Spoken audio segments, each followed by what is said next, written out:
bay, naibaba na yung ating bagong bangka.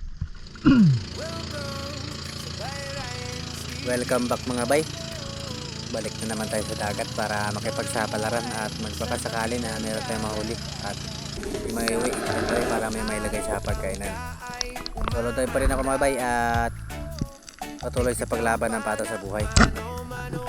Unang palaot ito mga bay ng ating bagong bangka.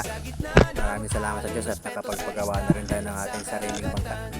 At malaking bagay ang naitulong ng bangka ni Bay Michael na nagamit natin sa ating palaot habang nag-iipon tayo ng pagpagawa ng ating bangka. Alright, tara mga bay, samahan nyo ako sa mga kaganapan sa ating pamamana sa araw na ito. Let's go! Alright mga bay, naibaba na yung ating bagong bangka. Maraming salamat sa Panginoon. Nakapagpagawa na rin tayo ng sarili nating bangka.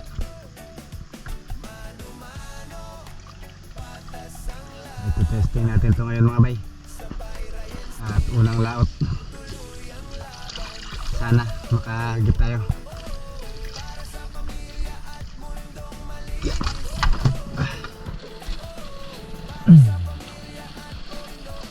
Luma lang yung makina natin mga bay. Wala pa akong pambili ng bago. Bali, hiniram ko lang to sa pinsan ko. Namin yung bangka niya kasi is sira na. Kaya nakatambay na yung makina niya. Ayun. Pinahiram sa atin. Habang mag-iipon pa tayo ng pambili natin ng sarili nating makina. Sasakayin nga natin tong lumang makina. Odds pa rin naman. Kaya sana hindi tayo matagalan sa pag-iipon para naman maparisa natin ang bagong makina, yung bagong bangka natin.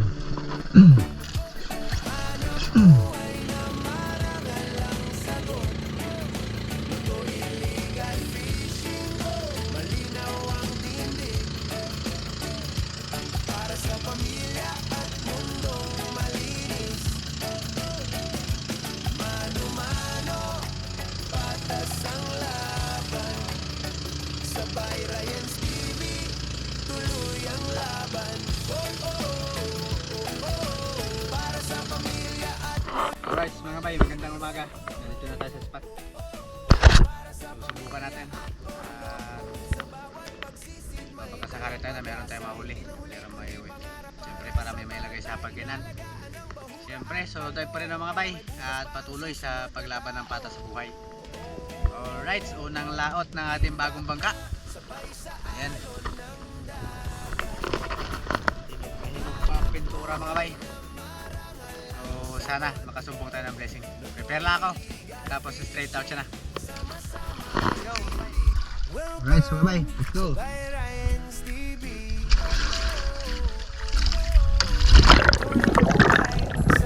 Pagkatapos ko nga mag-prepare mga bay, ilusog agad sa dagat. Napakasarap na sa pakiramdam na bago na yung ating bangkang ginagamit at sarili na natin. First time of the day mga bay.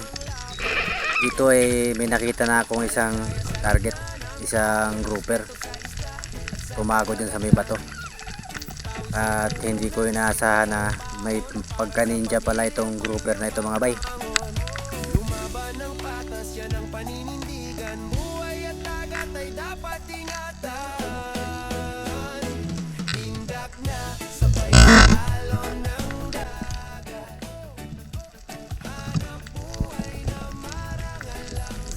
Napakabilis mga bay ng galaw ng grouper. Hindi tinamaan ng ating kalabitan. Sayang. Ang laki sana mga bay ng ating magiging unang isda kung nagkataon na nahuli natin yung isdang yun. Anyways, move forward tayo at abante lang tayo para maghanap ulit ng panibagong magiging target. Sa part na to mga bay yung area na to ay madalas ko ito mapanaan dito ng Harlequin Sweet Lips. Kaya dahan-dahan na ako dito at susubukan kong silipin kung meron bang nakatambay. At baka sakaling merong isda na nandun sa ilalim o kung ano pa man,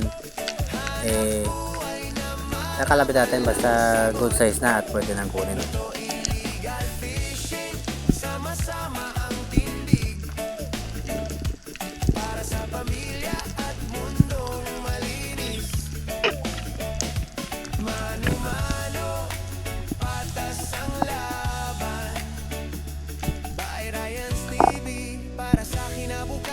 Buhay sa dagat, buhay na totoo. Sabay Ryan's TV, sama ka dito.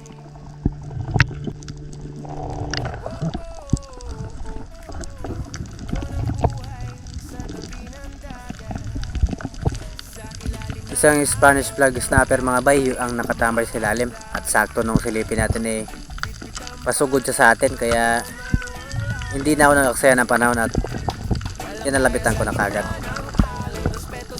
Ali, ito yung ating naging unang isda sa araw na ito mga bay. Salamat Diyos. Thank you Lord.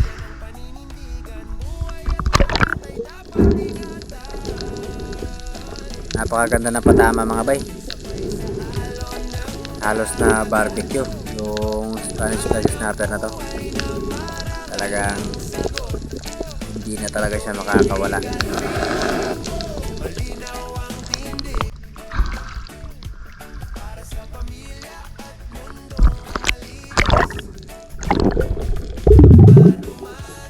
Ayan, panibagong dive mga bay pagkatapos natin masecure yung isda. Dito mga bay malayo pa lang nag-drop na ako dahil doon sa may ledge ng bahura may napansin na agad akong buntot ng isang Harlequin Sweet Lip. At sa part na to mga bay medyo mailap yung mga Harlequin, kaya dito ay gagapangin ko na lang para hindi mabulabog yung isda.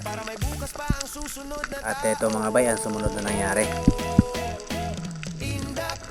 Sabay sa alon ng dagat, hanap buhay na marangal ang sagot. Sama-sama ang tindig para sa pamilya at mundong malinis. Tinamaan naman sana mga bay, kaya lang hindi ko alam kung ano nangyari at nakawala yung isda. Siguro ay daplis yung tama o alanganin. Mabilis kasi mapunit mga bay ang balat ng Harlequin Sweet Lip, kaya sayang. Wala pa talaga. Bastos.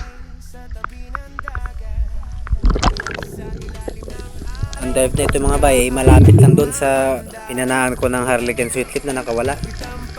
Meron pala siyang kasama pero nasa kabilang side. Dito ay drop shot na yung gagawin ko dahil medyo kalmado naman yung galaw ng isda. Pawis ang puhunan, sipag ang baon para sa pamilya, tuloy ang pambangon. Lumaban ng patas, yan ang paninindigan. Buhay at dagat ay dapat ingatan. Indak na sabay sa alon ng dagat, hanap buhay na marangal ang sagot. Luto illegal fishing, malinaw ang tindig para sa pamilya at mundong malinis.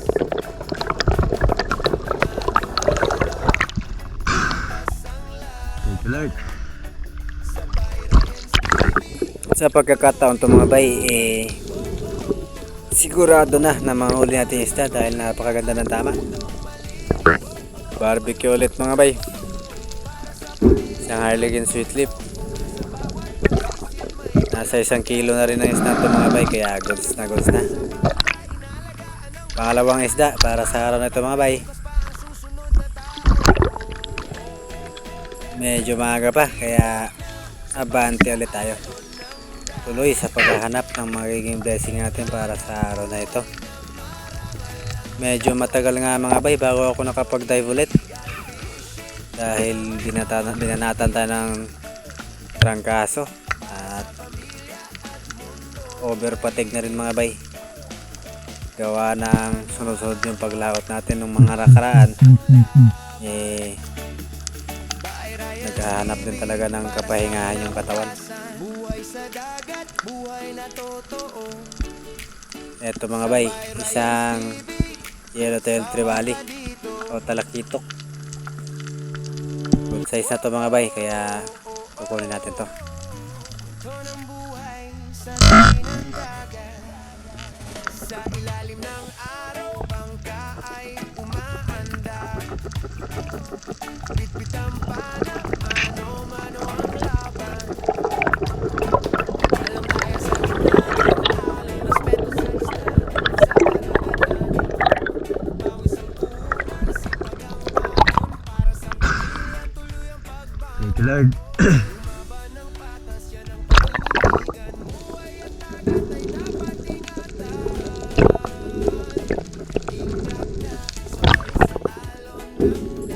Hindi ko muna pinipilit mga bay na mag-dive ng malalim. Ayaw ko rin mabigla yung katawan ko dahil medyo matagal nga yung pahinga natin. At tinaon ko na lang din na sa pagbaba ng bangka saka ako magpapalaod ulit para makarecover tayo ng gusto.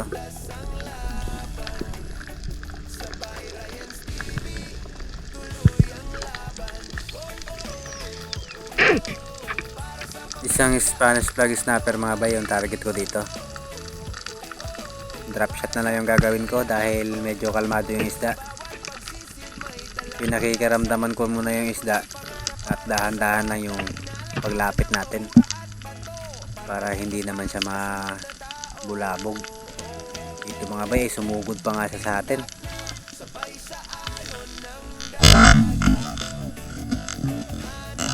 Ang problema mga bay, napunit na naman.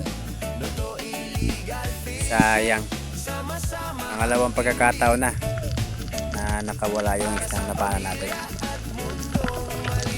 Sayang yung isda mga bay. Good size na rin sana. Kaya lang talaga mga ko, hindi talaga para sa atin.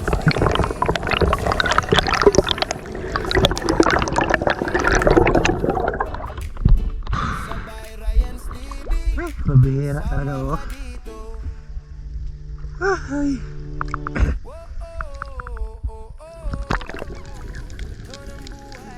Another dive mga bay. Naka-target lock na ako dito mga bay sa isang grouper. Medyo malaki na ito. At medyo maamo ito kumpara doon sa una natin na pana na hindi tinamaan. Drop shot. Dahan-dahan na yung pag-approach natin hanggang sa maabot na yung tamang range. At ayun, nakalabitangan natin mga bay at medyo fatal yung tama kaya hindi na nakapalag yung isda. Dahil isa ito sa mga pinakadelikadong isda na napapana ng mga kagaya namin Spiro mga bay. Dahil kadalasan ito kapag hindi fatal yung tama pumapasa ka agad ito sa bato. At kadalasan malalim yung kanyang pinapasukang bato at pumapasok yung pahirapan sa pag-retrieve. Kaya pasalamat ako dito at fatal yung tama.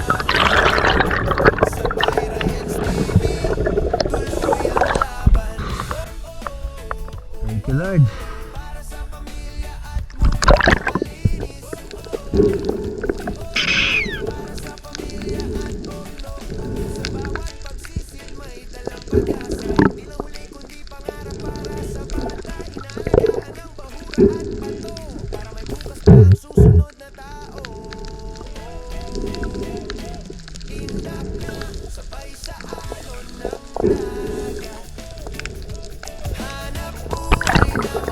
Hindi nga tuluyan nakatagos yung ating lapper sa kabila mga bay. Talagang tumama sa buto niya kaya nag-stuck yung shop. Yun yun ang naging dahilan na hindi na siya nakapalag ng gusto dahil spine shot yung tama. Ali ito mga bay yung ating trophy fish of the day. 3.6 kilos ito mga bay on scale. So boundary na tayo. Guys lang ito.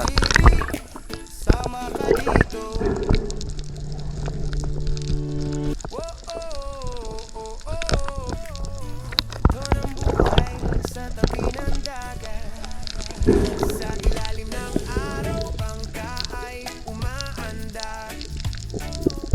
Bitbit ang pana, mano-mano ang laban.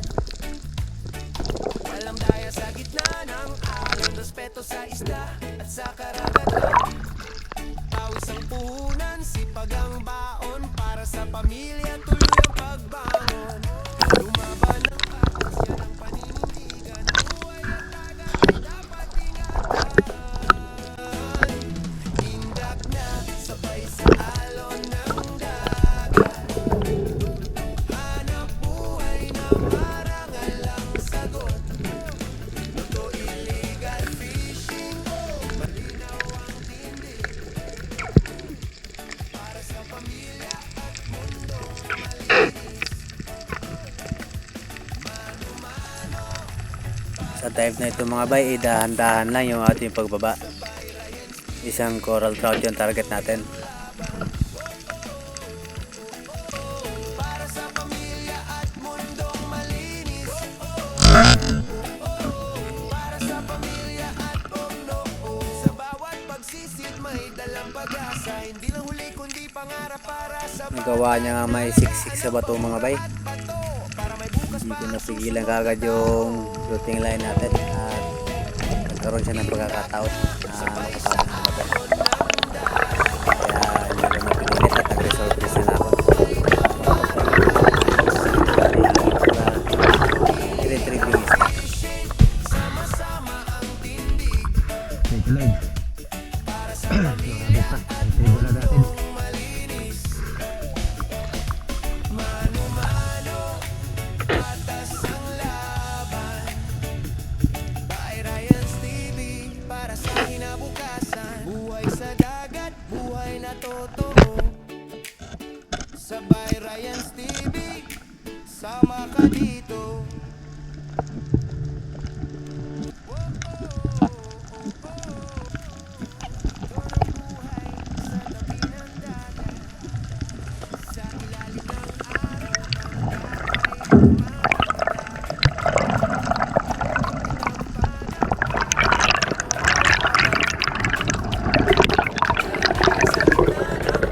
Respeto sa isla at sa karagatan.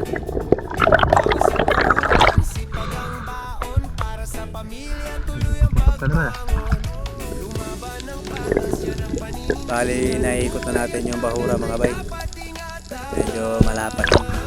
At pagkatapos ko ma-secure ng isang ito ay balik na tayo sa bagta.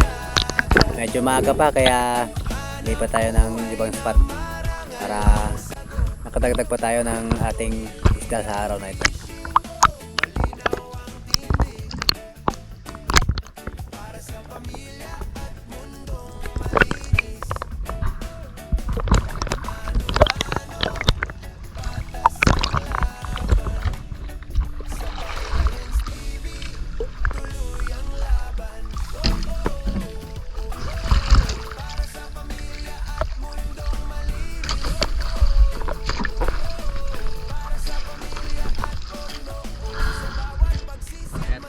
Pagkain natin sa bangka. Natin yung bahura. Bahura at bato, para may bukas pa ang susunod na tao. Lipat na tayo na yung spot. Tindak na, sabay sa alon ng dagat. Second spot mga bay. Bali ito yung ating unang dive. Bali pinalikan ko lang yung mga area na nakakakita tayo ng mga target pero hindi natin nahuli sa mga unang pagkakataon ng pagkakita natin. Dito ay Harlequin sweetlip yung ina-expect ko mga bay at hindi nga tayo nabigo. By Ryan's TV, para sa kinabukasan. Buhay sa dagat, buhay na totoo. Sabay Ryan's TV, sama ka dito. Whoa, oh, oh, oh. Ito ng buhay sa tabi ng dagat, sa ilalim ng araw Long range mga bay. umaanda. Napakalinaw ng visibility. Kaya nakakapag-aim tayo ng maayos. Lord.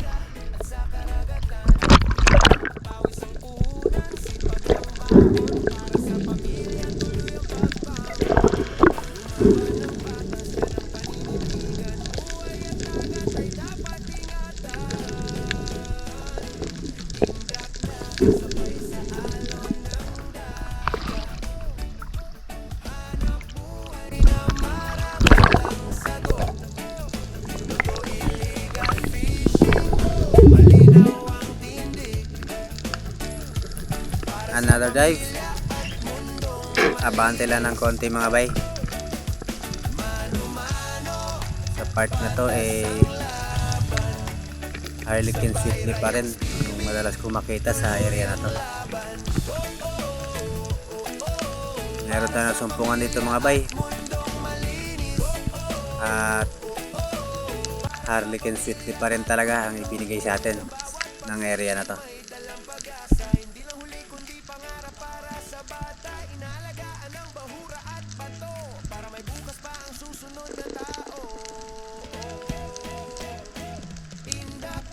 Sabay sa alon ng dagat, hanap buhay na marangal ang sagot.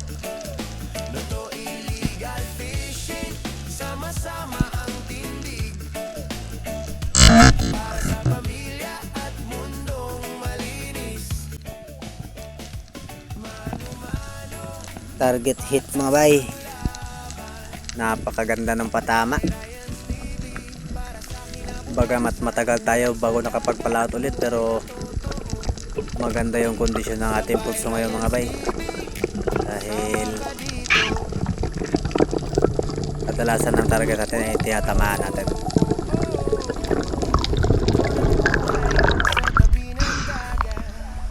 Lord. Sa ilalim ng araw ay umaanda,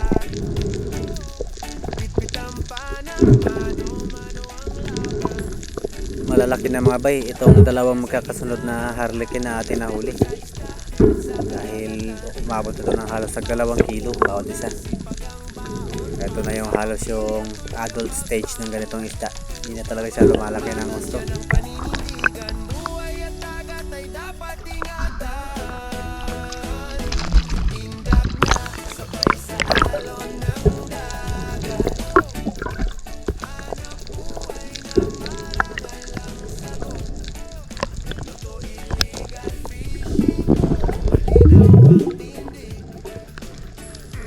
Puro Harlequin Sweetly mga bay yung ating nasumpungan dito sa bahurang ito.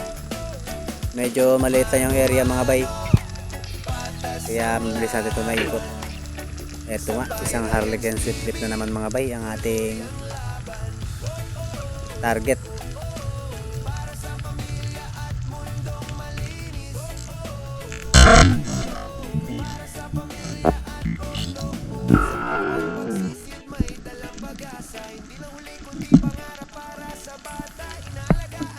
Sa hindi may paliwanag na pangyayari mga bay, napunit na naman. Kung saan pang napakalapit sa atin ng isda, ay saka pa na punit yung tama ng isda. Sayang, malaki na rin sana mga bay. Sayang. Naman. Para sa pamilya at mundong malinis. Mano-mano, patas ang laban.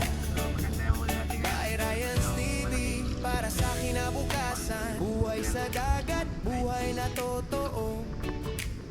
Sabay Ryan's Na, TV, tapos uwi na tayo. sama ka Kita sa tabi dito. mga bay.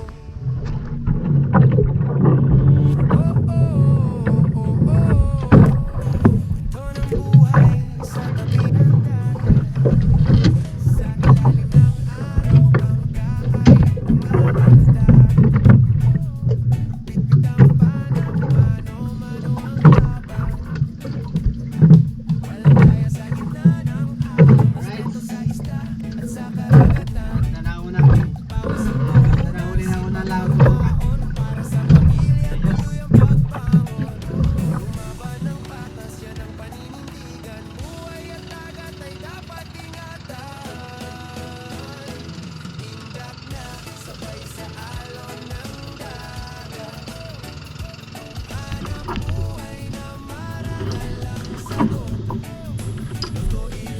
medyo hapon na mga bay nang makarating tayo sa tabi.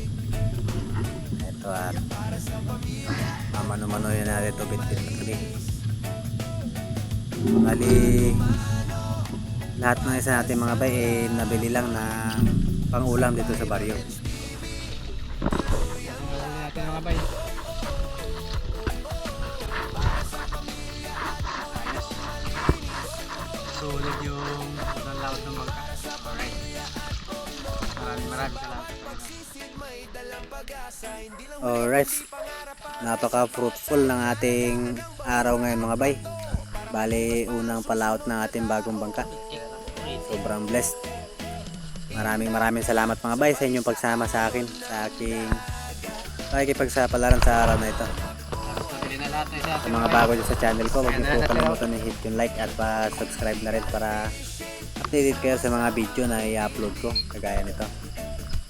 Hanggang dito na lang muna mga bay. Tsaka yung Kita-kits ulit tayo sa susunod natin na video. Peace out.